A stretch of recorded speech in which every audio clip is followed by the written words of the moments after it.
If you have lived for 30 years, you have been alive for roughly 10,900 days. Subtract the years you cannot remember. Subtract the hours you have spent sleeping. Subtract the time you have spent waiting, in lines, in traffic, in front of screens, watching other people live. The number you are left with, that is the real number of days you have actually been awake to your own life. And most of that smaller number, the Stoics would say, you have spent thinking about a future that hasn't happened or rehearsing a past that cannot be changed. Seneca, the Roman senator who wrote some of the most urgent letters in the history of philosophy, opened one of them with this: "It is not that we have a short time to live, but that we waste much of it." He wasn't writing to people with terminal illness. He was writing to the wealthy, the healthy, the powerful, the ones with the most time in theory and the least in practice. He had watched them. He knew the pattern. This video is for you if you have lately noticed the pattern in yourself, the strange theft, the way an evening dissolves and you can't say where it went, the way a year passes and the version of yourself you promised has not arrived, the way the word later keeps absorbing the things that were supposed to define your life. The Stoics did not write to comfort you. They wrote to confront you. And what they have to offer is 7 truths, not laws, not principles, but unflinching observations about the relationship between time and the life you are supposedly building. Each one demands that you give something up. Each one closes off a familiar excuse. And taken together, they do something that motivation cannot do. They make procrastination intellectually impossible. If that sounds harsh, it is supposed to.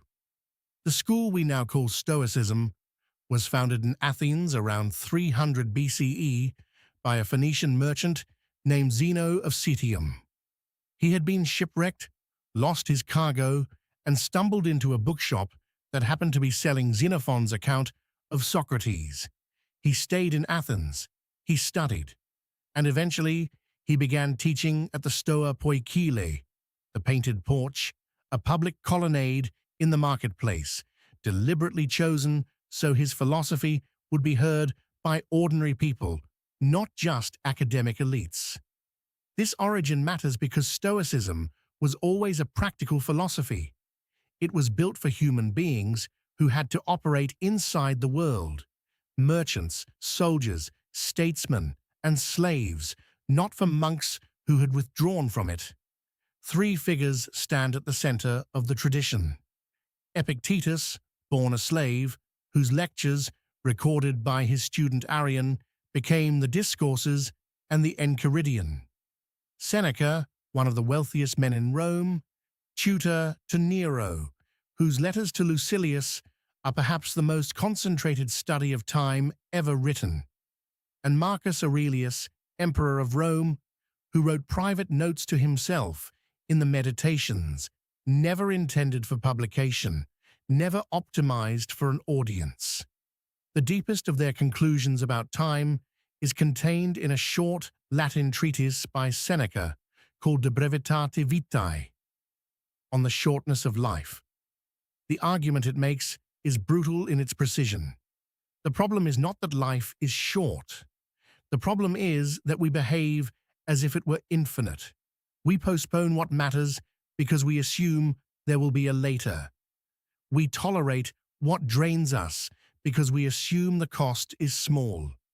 We tell ourselves we will live, fully and deliberately, once a particular condition is met, once the project is finished, once the children are grown, once the savings are sufficient. And then we die, Seneca writes, still in the middle of preparing to live.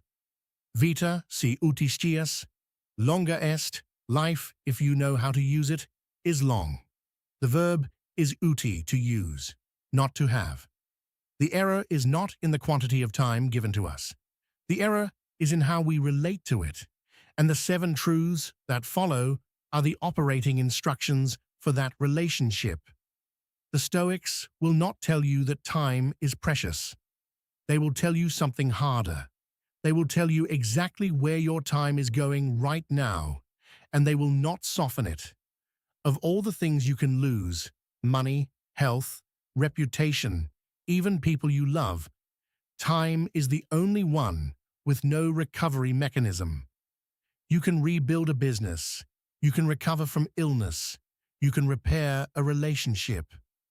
There is no version of reality in which yesterday returns. The hour you spent scrolling. The evening you traded for irritation. The year you postponed the work that mattered. These are not paused. They are gone. Seneca presses the point in his first letter to Lucilius.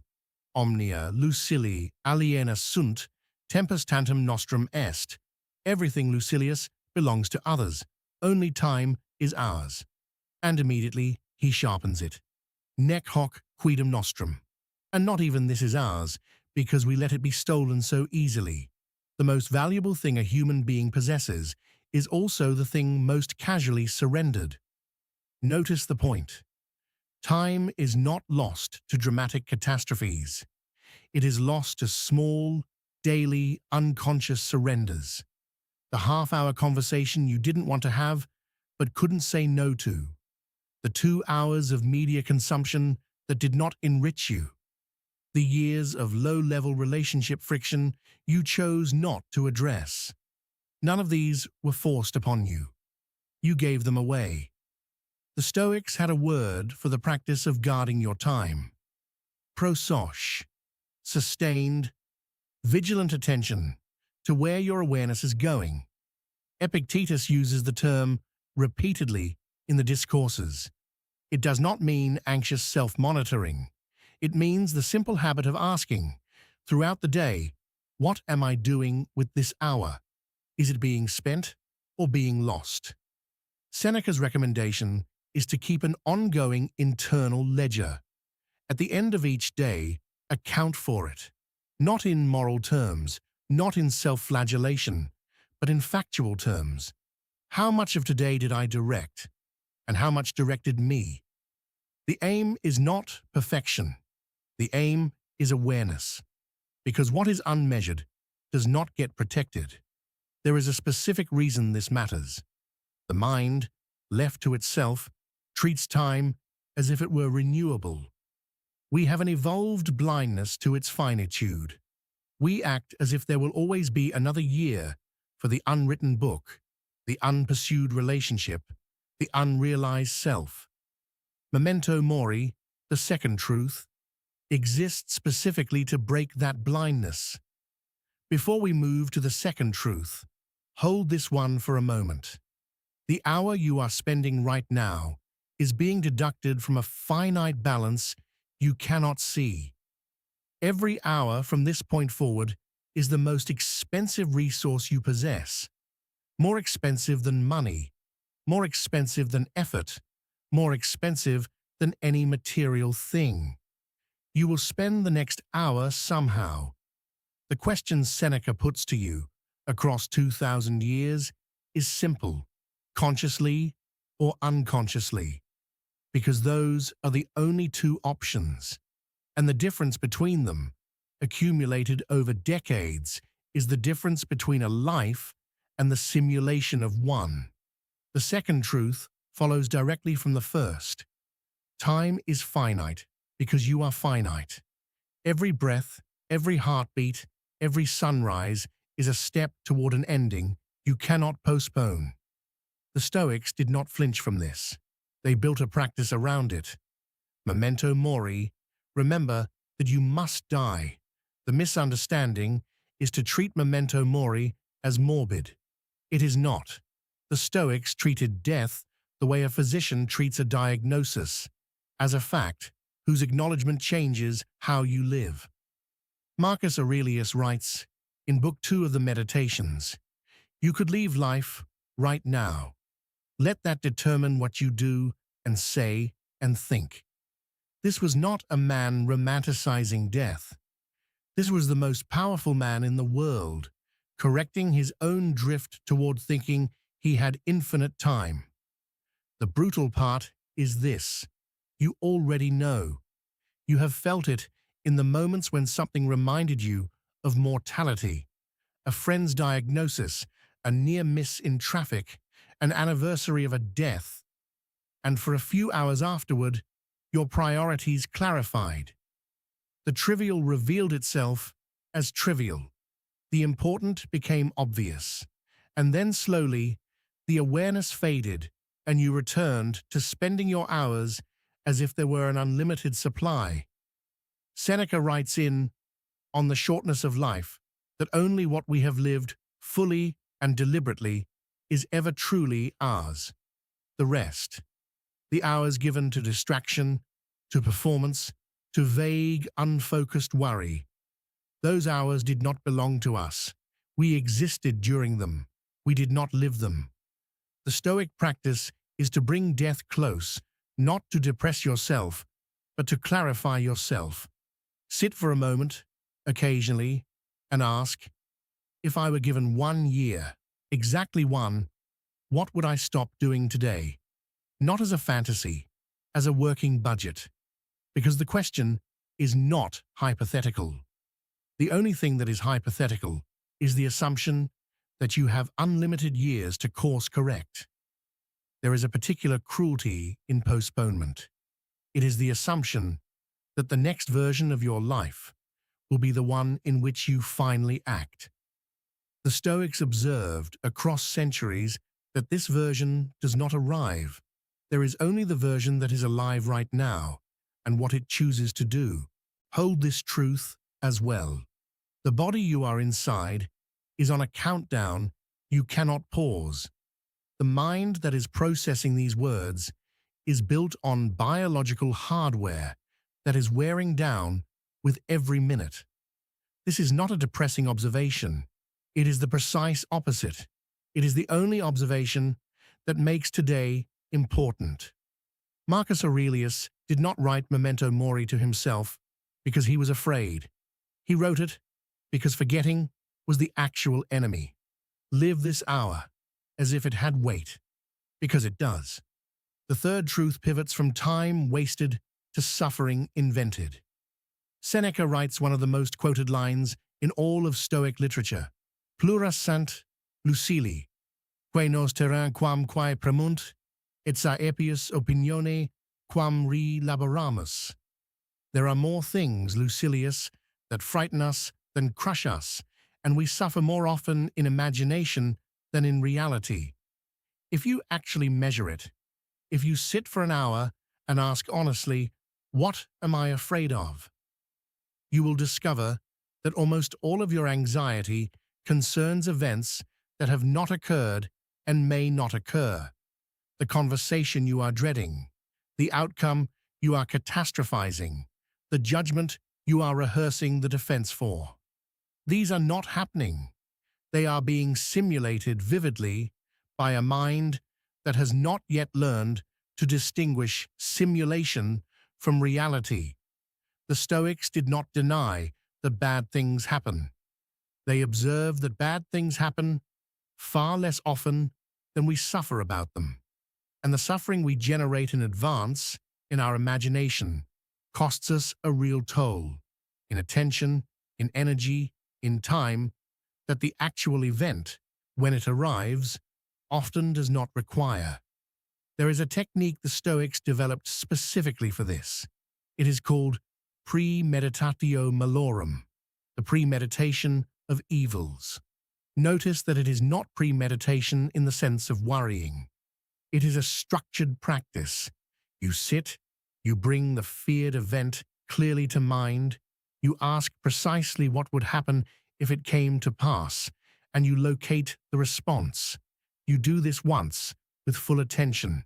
Then you stop. The point is not to dwell. The point is to extract the fear from the back of the mind, where it runs unchecked, and place it in front of the mind where it can be examined. Once examined, most fears reveal themselves as either survivable, manageable, or already partially happening, and far less catastrophic than the diffuse anxiety had suggested. Seneca's letters are full of this practice. When he was facing exile by the Emperor Claudius, he writes to his mother Helvia not to grieve, and the argument he makes is essentially the premeditatio applied. I have already faced this in advance. I have lived inside this scenario in my mind. There is no surprise left in it. Therefore, there is no terror. Hold this. The next time you notice yourself suffering, ask one question. Is the thing I am suffering about happening right now, or is it being imagined? If it is imagined, you have a choice. Examine it once with precision, and then release it, or continue to rehearse it for hours. Most lives are consumed by the second option. The Stoics offer the first, and the time you save, measured in hours per day, across decades, is staggering. It is the time you have been giving away to events that never occurred. The fourth truth is the one that breaks the most comfortable illusion. Most of us live in some quiet expectation of rescue. Not consciously, we would deny it if asked. But functionally, we keep waiting. We wait for the right circumstance, the right partner, the right opportunity, the right time. We wait for someone to recognize what we are capable of and pull us forward. We wait for a clarifying crisis. We wait for permission. Epictetus is unsparing on this. The Enchiridion opens with the most uncompromising statement in Stoic literature. Some things are in our power, others are not. And the things that are in our power, he says, are exactly judgment, desire, pursuit, avoidance. That is it. Everything else, the recognition you hope for, the rescue you are quietly expecting, is not in your power. To stake your life on it is to stake your life on something you do not control. Epictetus calls this faculty of choice prohairesis. It is the one and only thing that no external force can take from you. Not slavery, he himself was a slave. Not poverty, not exile, not illness. Even at the moment of death, the prohairesis remains, and it is also the only thing whose responsibility you cannot offload to another person. Here is where it becomes a gift. If nobody is coming to save you, then nobody can prevent you either. The power you assume is locked away in other people's hands. The permission, the recognition, the validation was never actually in their hands. It was always in yours. Their refusal does not stop you. Their absence does not stop you. The only thing that stops you is your decision to keep waiting. Marcus Aurelius writes to himself in Book 5, "No more talk about what a good person should be like. Be one." The verb is imperative. Be one. Not plan to be one. Not resolve to be one. The Stoics observed that the gap between intention and action is filled almost always by the expectation that some external condition will close the gap on our behalf. It will not. The brutal reading of Truth 4 is that no rescue is coming. The liberating reading is that none is needed. Everything required to begin is already in your possession. Every additional condition you are waiting for is a deflection, a way of postponing the responsibility you do not want to take. Marcus Aurelius woke before dawn, in a military tent on the Danube frontier, emperor of the most powerful state in the world, with every conceivable resource at his disposal, and wrote to himself, "At dawn, when you have trouble getting out of bed, tell yourself, I have to go to work." As a human being, he needed the reminder. So do you. The most powerful man in the world had to confront the same procrastination you do. He did not wait for inspiration. He did not wait for the perfect day. He got up. The fifth truth is the one modern life makes hardest to see, because modern life is engineered against it. Comfort is everywhere. It is the operating environment we have built. Heated rooms, on-demand entertainment, frictionless food, algorithmically optimized pleasure. The Stoics, observing far less of it than we have, identified comfort as the silent eroder of human potential. The Stoic term for the cultivated discipline that resists this erosion is askēsis. It is the root of the English word asceticism, but the original meaning is much closer to training. Like an athlete trains, it is not punishment, it is preparation. The Stoic does not seek discomfort for its own sake. The Stoic seeks discomfort because it is the only environment in which capacity actually develops. The Roman Stoic Musonius Rufus, teacher of Epictetus, made this concrete. He prescribed, as part of philosophical training, deliberate exposure to cold, to hunger, to physical exertion. Not because suffering was good, but because the capacity to choose discomfort voluntarily is the same capacity that lets you do hard things when the world demands them. Comfort, untested, atrophies that capacity. This connects directly to time. The hours we spend optimizing for comfort are not neutral hours. They are hours during which a particular faculty, the capacity to endure friction in the service of a goal, is being weakened. Each easy day in which you avoid the conversation, the workout, the difficult work, the cold morning shower, you are making the next day's avoidance more likely.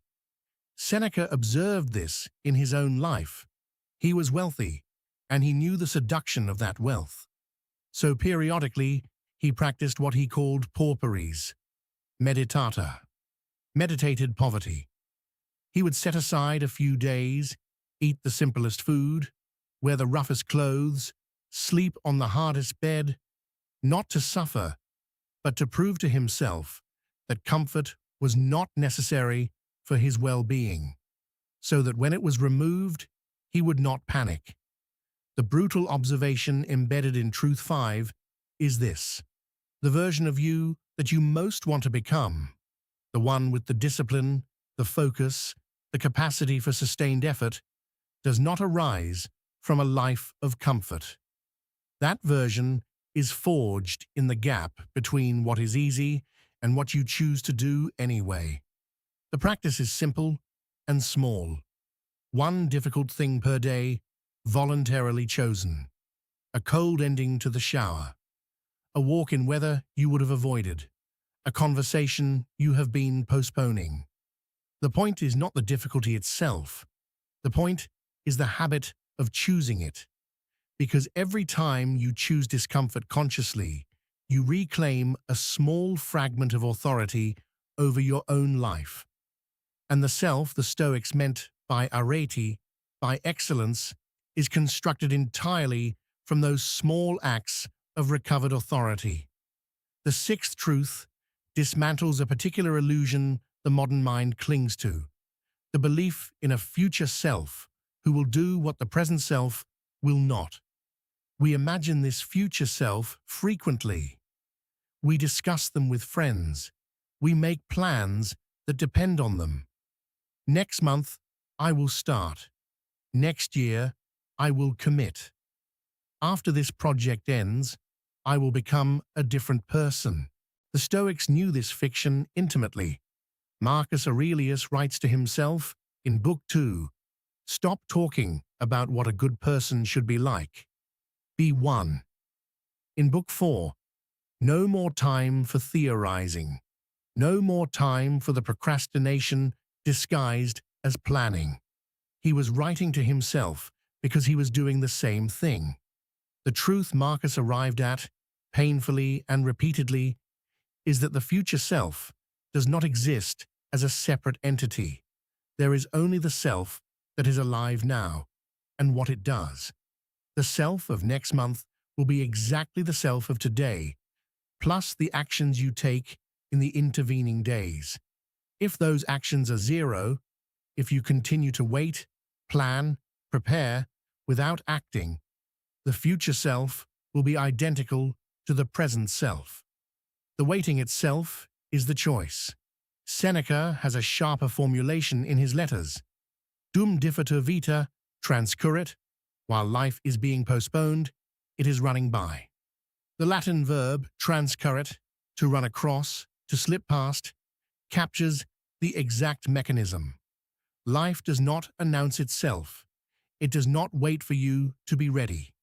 It moves continuously, whether you are participating in it or not. The brutal implication is that every day you defer the act you know you must take is a day in which the gap between who you are and who you could become grows wider, not narrower. Preparation, beyond a certain point, becomes the disease that mimics the cure. The Stoics noted with characteristic precision that the people they observed who most needed to act were almost always the most invested in preparing to act. The cure is small and immediate, not a transformation, a single action today that the future self requires. 5 minutes of the work you have been avoiding. One difficult message sent. One commitment made publicly enough that you cannot retract it silently. These are small acts, but they are the only mechanism by which the future self comes into existence. Hold this. The next 24 hours will either contain one such act or it will not. There is no third option. The version of you that exists tomorrow morning will be the cumulative result of those acts, performed by the version that exists now. The Stoics offer no shortcut. They offer the recognition that no shortcut exists. The path is the path is the path. And the only question is whether you walk a single step of it today. The seventh truth integrates all the others. The Stoics observed a pattern across decades and centuries. The specific thing a person most needs to do to build the life they say they want is almost always the specific thing they are most actively avoiding.